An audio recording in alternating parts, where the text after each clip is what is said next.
नमस्कार, बहुत स्वागत है आप सभी का। मैं हूं अंजलि सिंह। एक किसान का बेटा जिसने अपनी मेहनत और निष्ठा के दम पर कामयाबी के शिखर को छुआ, प्रदेश की राजनीति में एक नई और लंबी लकीर खींची। जी हां, हम बात कर रहे हैं मुख्यमंत्री विष्णुदेव साय की, जिन्होंने सरपंच से सीएम तक का सफर संघर्ष के दम पर तय किया। आखिर कैसे बीता उनका बचपन, कौन था उनका राजनीतिक गुरु और कैसे राजनीति में उन्होंने एक अलग मुकाम कायम किया, देखिए इस पेशकश मुख्यमंत्री में।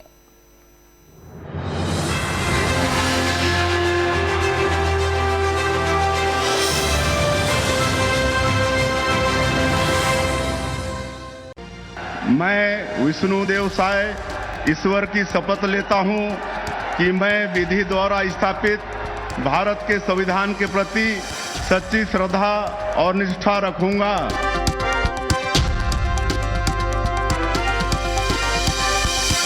साफ सुथरी छवि,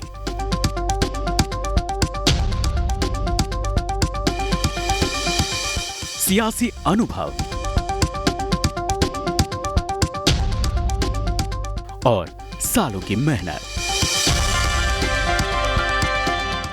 विष्णुदेव साय की राजनीति का यही फलसफा है, या यूं कहें कि इसी के दम पर सत्ता के शीर्ष तक पहुंचे। विधानसभा चुनाव में बम्पर जीत के बाद सीएम की रेस में कई दिग्गजों के नाम थे, लेकिन पार्टी ने विष्णुदेव को इसके लिए चुना।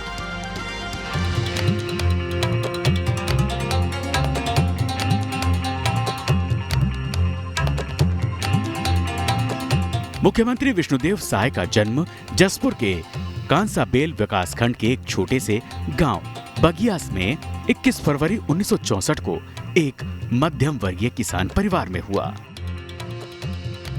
साय का बचपन काफी संघर्षों में बीता।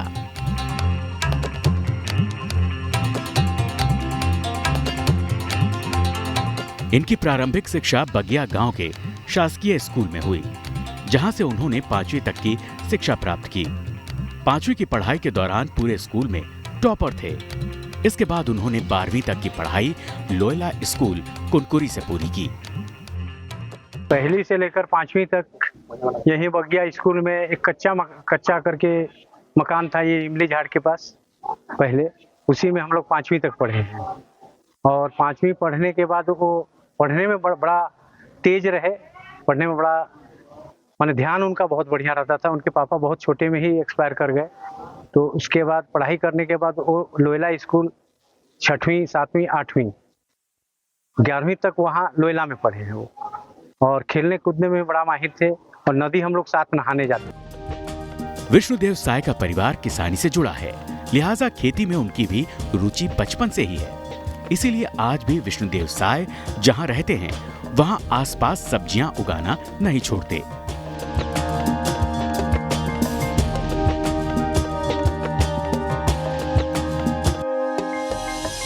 पिता राम प्रसाद के निधन के बाद पारिवारिक जिम्मेदारियां, संघर्षों और चुनौतियों से लड़ते हुए आगे बढ़े। परिवार की जिम्मेदारी के कारण उन्हें कॉलेज की पढ़ाई छोड़कर खेती का काम संभालना पड़ा। 4 भाइयों में सबसे बड़े विष्णुदेव साय के ऊपर पूरे परिवार की जिम्मेदारी आ गई। परिवार की जरूरतों को पूरा करने के लिए उन्होंने पढ़ाई रोक दी। गांव लौटकर विष्णुदेव साय ने खेती का काम संभाला। वो खेती में लगने वाले खर्च का पूरा ब्यौरा रखते थे। इसमें मजदूरों का हिसाब, खाद, बीज का खर्च भी शामिल होता था। धान की कटाई और सिंचाई का काम देखते थे। लेकिन घर परिवार की जिम्मेदारी और खेती किसानी के अलावा सामाजिक कार्यों के साथ साथ राजनीति में भी रुचि रहती थी।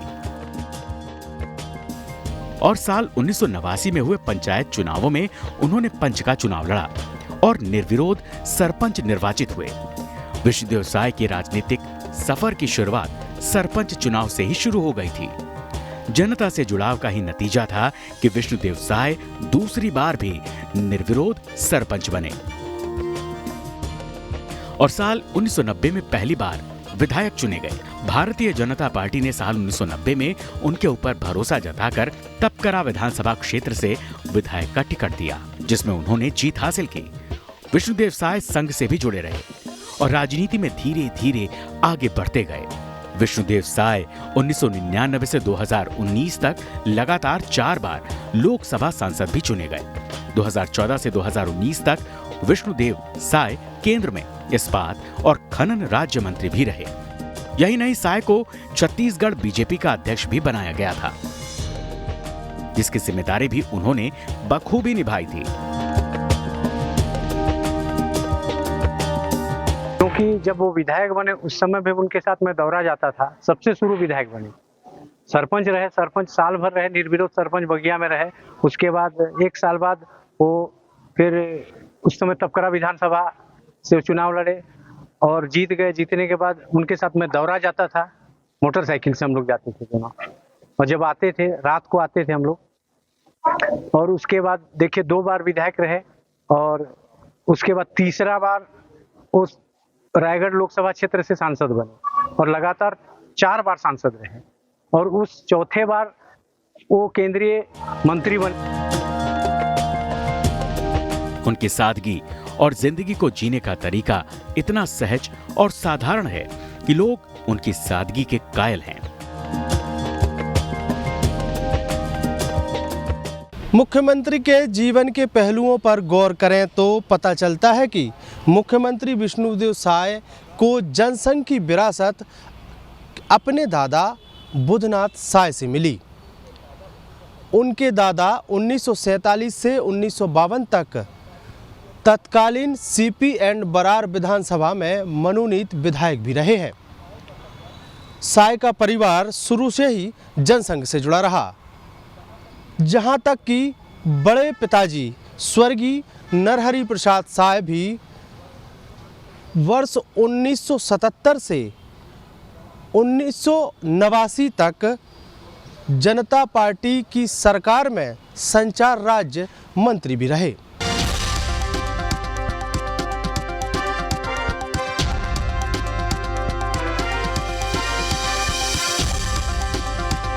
विधायक, सांसद और मंत्री बनने के बाद भी उन्होंने सरगुजा स्थित अपने गांव के अलावा कहीं घर नहीं बनाया। जिस बगिया पंचायत में सरपंच से शुरुआत कर विष्णुदेव साय छत्तीसगढ़ के मुख्यमंत्री बने, अभी उस पंचायत की बागडोर उनके परिवार के हाथों में है। गांव वालों का भरोसा हमेशा उनके परिवार पर रहा। विष्णुदेव साय के भाई ओम प्रकाश साय 20 सालों तक बगिया के सरपंच रहे। ओम प्रकाश साय के निधन के बाद उनकी धर्मपत्नी राजकुमारी साय पंचायत के सरपंच का दायित्व संभाल रही हैं। विष्णुदेव साय खुद कॉलेज की पढ़ाई पूरी नहीं कर सके, लेकिन शिक्षा के प्रति संजीदा थे। उन्होंने भाइयों को बेहतर शिक्षा दिलाई और उनके छोटे भाई विनोद कुमार साय CSED में ED HR हैं और सबसे छोटे भाई जय प्रकाश साय BHEL में डिप्टी मैनेजर फाइनेंस के पद पर मुंबई में पदस्थ हैं। विष्णुदेव साय की बड़ी बेटी निवृत्ति साय का विवाह हो चुका है। दूसरी बेटी का नाम स्मृति साय है और बेटे का नाम थोसेंद्र देव। बहुत खुशी हो रही है कि आज बगिया जसपुर जिला कुनकुरी विधानसभा से बहुत मतों से वोट प्राप्त किया, विजय प्राप्त किया और आज छत्तीसगढ़ का मुख्यमंत्री बन गया। आपको कैसा लग रहा है? मुझे बहुत अच्छा लग रहा है कि मेरा बेटा आज इतना बड़ा बन गया। बहुत खुश हूँ, सब खुश हैं, गांव घर के जिला के सब खुश हैं। राज्य को संभालेंगे वो? राज्य को संभालेंगे और सभी दुख सुख में सबको सहायता करेगा। जनता सबकी आशीर्वाद से विजय प्राप्त किया है तो जनता का भी सेवा करेगा और धर्म का भी सब कर।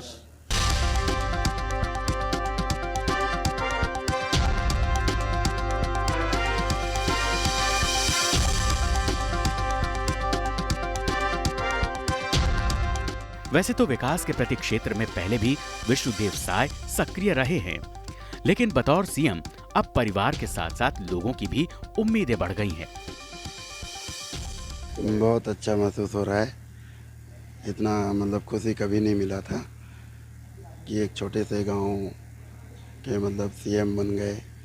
किसान परिवार से आते हैं हम लोग और उनका मतलब संघर्षमय जीवन रहा और आज ये मुकाम हासिल हुआ है।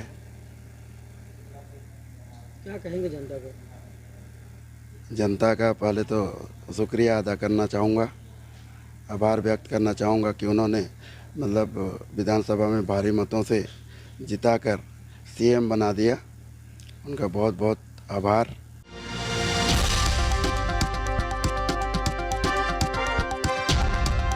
विष्णुदेव साय की जिंदगी में सबसे बड़ा परिवर्तन तब आया जब उन्हें दिलीप सिंह जूदेव का साथ और सहयोग मिला। विष्णुदेव साय जब बगिया से निर्विरोध सरपंच बने तो दिलीप सिंह जूदेव उनके घर आए थे। दिलीप सिंह जूदेव विष्णुदेव साय को अपने छोटे भाई की तरह मानते थे। विष्णुदेव साय की राजनीतिक पारी में सबसे बड़ा योगदान दिलीप सिंह जूदेव का रहा, क्योंकि दिलीप सिंह जूदेव ने उड़ीसा की फैक्ट्री बेचकर 3 विधानसभाओं में भाजपा के प्रत्याशियों को उतारा था, जिसमें से तपकरा विधानसभा से विष्णुदेव साय का नाम था। विष्णुदेव साय को लेकर जूदेव ने उसी समय भविष्यवाणी कर दी थी कि इनके राजनीतिक कौशल को देखते हुए ये सीएम बनेंगे। आज भले ही दिलीप सिंह जूदेव नहीं है, लेकिन उनके शिष्य ने उनका सपना सालों बाद पूरा कर दिया। और विष्णुदेव साय को सियासी सीढ़ी चढ़ने में जूदेव ने बड़ी भूमिका निभाई। जूदेव विष्णुदेव के काम करने के तरीके से काफी प्रभावित थे और यही वजह है कि उन्होंने विष्णुदेव को आगे बढ़ाने में कोई कोर कसर नहीं छोड़ी। दिलीप सिंह जूदेव ने विष्णुदेव साय को तपकरा सीट से पहली बार बीजेपी का प्रत्याशी बनवाया था, जहां से वो अपना पहला चुनाव जीते थे। जब विष्णुदेव साय जीतकर विधानसभा पहुंचे तो उनकी उम्र महज 26 साल थी। लोग कहते हैं कि जब साय विधायक बनकर विधानसभा पहुंचे थे, वहां मौजूद वरिष्ठ विधायकों को यकीन नहीं हो रहा था कि 26 साल का युवक विधायक कैसे बन गया। दिलीप सिंह जूदेव के सहयोग और सानिध्य का सिलसिला यहीं नहीं रुका। साल 1999 में दिलीप सिंह जूदेव ने उन्हें लोकसभा का चुनाव भी लड़वाया। विष्णुदेव साय रायगढ़ लोकसभा सीट से लोकसभा का चुनाव लड़े और जीते। विष्णुदेव साय के जीवन पर दिलीप सिंह जूदेव का बहुत प्रभाव है। दिलीप सिंह जूदेव को साय का राजनीतिक गुरु भी कहा जाता है। तभी तो विष्णुदेव साय अपने जीवन के महत्वपूर्ण क्षण में उनकी तस्वीर को अपने माथे पर लगाना नहीं भूलते। विष्णुदेव साय ने मुख्यमंत्री पद की शपथ लेने से पहले सियासी गुरु दिलीप सिंह जूदेव की तस्वीर को माथे से लगाया। उनकी श्रीमती माधवी देवी जी उनके धर्मपत्नी यहाँ पर हैं, उनका आशीर्वाद लेने हम आए थे। अब देखिए, हमने कुमार साहब से सीखा कि विनम्रता क्या चीज होती है, कार्यकर्ताओं का सम्मान कैसे किया जाता है, ये सब गुण हम उन्हीं से सीखे। जूदेव की तस्वीर को माथे से लगाने की चर्चा खूब रही। कहा तो ये भी जाता है कि दिलीप सिंह जूदेव ने विष्णुदेव साय के सीएम बनने की भविष्यवाणी पहले ही कर दी थी। ये बात सच साबित हुई और वो मुख्यमंत्री भी बने। जी, पिताजी का ये सपना था कि एक जनजातीय नेतृत्वकर्ता छत्तीसगढ़ का बने, और अगर जशपुर का बनता तो और भी प्रसन्न होते। आज गौरव का क्षण है, आज बहुत खुश होंगे पिताजी, और आज माता जी से मिलने आए, यहाँ पर निवास पर आए हैं, और हम सब बहुत प्रसन्न हैं। निश्चित रूप से छत्तीसगढ़ में अब जो मोदी जी का सपना है वो सच होगा। खुशी का माहौल था और हमारे लिए बहुत खुशी की बात है, क्योंकि जो हमारे स्वर्गीय ससुर हैं कुमार साहब, उन्होंने साई जी को एक मुख्यमंत्री के रूप में देखना चाहा था। तो जब वो अब बन गए हैं तो उनको एक सच्ची श्रद्धांजलि मिली है और हमारे परिवार में बहुत ही खुशी और बहुत ही उल्लास है। इसलिए क्योंकि जूदेव जी और साई जी का बहुत गहरा रिश्ता है, बहुत पुराना रिश्ता है, और वो सुख दुख के साथी रहे हैं। उन्होंने कहा ऐसा कि जूदेव जी से बहुत सीखने को मिला है, तो इसलिए एक पारिवारिक रिश्ता उनके साथ हम लोगों का है। विधानसभा चुनाव के पहले बीजेपी ने आदिवासियों को साधने के लिए कई ऐलान किए थे। इसलिए कहा जा सकता है कि बीजेपी ने सोची समझी रणनीति के तहत प्रदेश को नया मुख्यमंत्री विष्णुदेव साय को बनाया है, ताकि आने वाले समय में भी बीजेपी की पैठ आदिवासियों में बढ़ती हुई दिखाई दे। 59 साल के विष्णुदेव साय बीजेपी के पहले आदिवासी मुख्यमंत्री हैं। छत्तीसगढ़ की आबादी में आदिवासियों का हिस्सा करीब 34% का है और ओबीसी के बाद ये दूसरा सबसे प्रभावशाली वोट बैंक है। आदिवासियों के साथ का अंदाजा इसी से लगाया जा सकता है कि बीजेपी को बस्तर और सरगुजा में सबसे ज्यादा सीटें मिली। छत्तीसगढ़ में आदिवासी मुख्यमंत्री का चयन कर भाजपा एक तीर से कई निशाने साधने की कोशिश की है। वर्तमान में जो 3 राज्यों के मुख्यमंत्री चयन किए गए हैं उनमें से छत्तीसगढ़ में आदिवासी, मध्य प्रदेश में ओबीसी और राजस्थान में जनरल सामान्य वर्ग के मुख्यमंत्री का चयन किया गया है। इसके साथ ही जो छत्तीसगढ़ में 32% आदिवासियों की जनसंख्या है उनमें से 4 लोकसभा की सीटें आदिवासियों के लिए आरक्षित हैं, जिनमें से 3 सीटें तो भाजपा के पास है, लेकिन बस्तर की 1 सीट अभी भी कांग्रेस के पास है और भाजपा आदिवासियों के आरक्षित 4 सीटों के साथ छत्तीसगढ़ की सभी 11 सीटें जीतने की कोशिश कर रही है। मुख्यमंत्री विष्णुदेव साय जंगली जड़ी बूटियों के अच्छे जानकार हैं। वे पथरी की अचूक दवा देते हैं। उनके कई लाभार्थी पथरी की दवाई की तारीफ करते हैं। विष्णुदेव साय ने जनजातीय समुदाय के विकास के लिए कई काम किए हैं। कमरधाम के विकास का श्रेय विष्णुदेव साय को ही जाता है। कहा तो यह भी जाता है कि विष्णुदेव साय को पार्टी ने सीएम बनाने का मन बहुत पहले ही बना लिया था। चुनाव प्रचार के दौरान खुद अमित शाह ने इसके संकेत भी दे दिए थे। जी ताली बजाओ विष्णुदेव जी के लिए।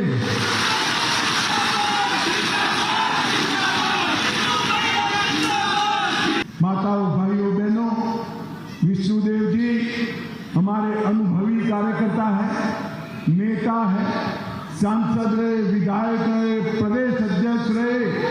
एक अनुभवी नेता को आपके सामने भारतीय जनता पार्टी लेकर आई है। आप इनको विधायक बना दो, उनको बड़ा आदमी बनाने का काम हम करेंगे। भारत माता की, भारत माता की।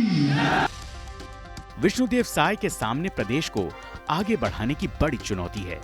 भूपेश बघेल की ग्रामीण योजनाओं के समानांतर एक बड़ी लकीर खींचनी होगी, जिससे कि छत्तीसगढ़ में बीजेपी की जड़ें और मजबूत हो सकें और विष्णुदेव साय की लोकप्रियता का ग्राफ और बढ़ सके।